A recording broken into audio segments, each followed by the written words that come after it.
मसरत आलम ने भी न्योता मिलने की बात मानी, साथ ही यह भी बताया कि वो क्यों नहीं दिल्ली जा रहा। ऐसी दावतें आती जाती हैं और लोग जाते हैं, कोई नई बात नहीं है। गिलानी साहब आए हुए हैं, जरा देखिए किस तरीके से इनका अंदाज़े बयां है। लेकिन इस बीच अलग अलग राजनीतिक दल बयान दे रहे हैं, सियासी पारा अपने चरम पर है। India is a democratic country. देखिए, इंडिया कोई डिक्टेटरशिप में नहीं चलती है, ये डेमोक्रेसी है। और यहाँ की जो खूबसूरती है हमारे हिंदुस्तान की, इंडिया की, ये खूबसूरती यही है कि यहाँ कम से कम बात तो सुनते हैं ना, किसी के ऊपर पाबंदी नहीं है। ये पाकिस्तान थोड़ी है कोई बात जोर से करेगा तो मिलिट्री उसको बंद करेगी। ये तो इंडिया की खूबसूरती है, बुलाना, बातचीत करना। This is real democracy. बिल्कुल सरासर गलत है। हम इस बात को कभी सपोर्ट नहीं करेंगे कि ऐसा काम हो। Pakistan has got no business to talk to those people who are not fully in agreement that Jammu Kashmir is an integral part of India. So we strongly condemn it. सबसे पहली बात है कि हुर्रियत कॉन्फ्रेंस के लोगों के पास कोई मैंडेट नहीं है कि वो जाकर दिल्ली के अंदर जम्मू कश्मीर के किसी मुद्दे पर बात करें। सबसे पहले जम्मू कश्मीर के अंदर एक चुनी हुई सरकार है, हमारे पास इलेक्टेड रिप्रेजेंटेटिव्स हैं, अभी चुनाव हुए हैं और इन लोगों को अधिकार है। पाकिस्तान के साथ अगर किसी भारत के आंतरिक मामले पर या कोई विदेश फॉरेन लेवल का कोई मसले पर बात करनी है तो उसका अधिकार भारत सरकार को है, फॉरेन सेक्रेटरी को है, फॉरेन मिनिस्टर को है। मैं इससे सहमत हूं। मैं चाहता हूं और हमारी हुकूमत में ये नहीं, हमारी पार्टी भी चाहती है कि हुर्रियत वालों के साथ बातचीत हो।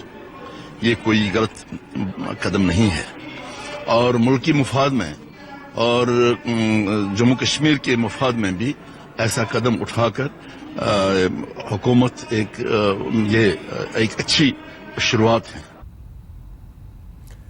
बयान आपने सुने, इन बयानों को सुनने के बाद क्या कहेंगे आप? या तो ये जनता को कंफ्यूज करना चाहते हैं या फिर जनता को ना समझते हैं।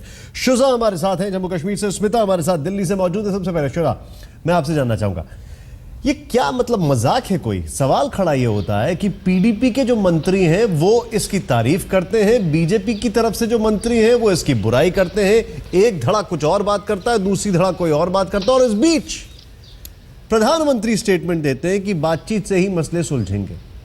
अब ये समझना चाहूंगा मैं आपसे, ये अपनी ढपली अपना राग वहां पर हो रहा है, इस सब के कोई मायने है कि नहीं है?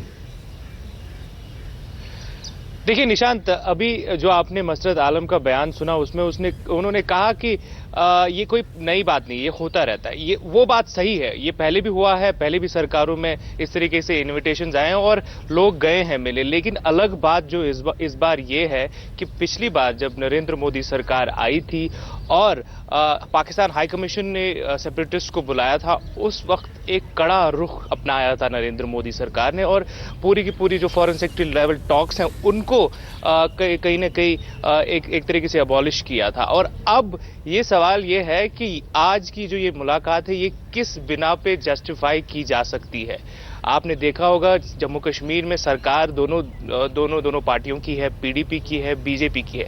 एक तरफ पीडीपी लगातार, आजकल असेंबली चल रही है, लगातार असेंबली में हर दूसरे दिन यही बात उठती है कहीं ना कहीं कि पाकिस्तान के साथ बात की जानी चाहिए, हुर्रियत के साथ बात की जानी चाहिए, arm forces special powers act को उठाना चाहिए। और दूसरी तरफ बीजेपी के नेता जो है असेंबली से बाहर निकल के उसी बयान को दूसरी तरफ से।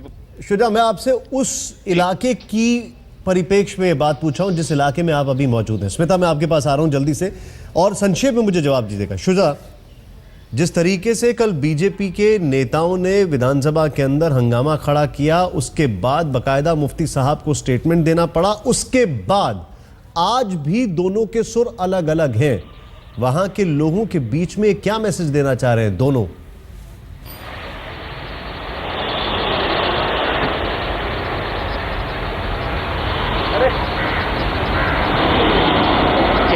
कोर कॉन्स्टिट्यूएंसी जो उनकी है कश्मीर वादी में, उसको एड्रेस किया करें। दूसरी तरफ बीजेपी के जो नेता है वो लगातार यही कोशिश कर रहे हैं कि उनकी कोर कॉन्स्टिट्यूएंसी जो जम्मू के इलाकों में है उनको वो कहीं ना कहीं अपसेट ना करें, कहीं ना कहीं उनको एड्रेस कर रहे हैं। तो इन सारी हालात में एक ही चीज नजर आती है, वो है कंफ्यूजन। कहीं ना कहीं दोनों तरफ से कोशिश यही की जा रही है कि लोगों को कंफ्यूज किया जाए, वोटर्स को कंफ्यूज किया जाए, सपोर्टर्स को कंफ्यूज किया जाए और अपनी राजनीति लगातार चलती रहे।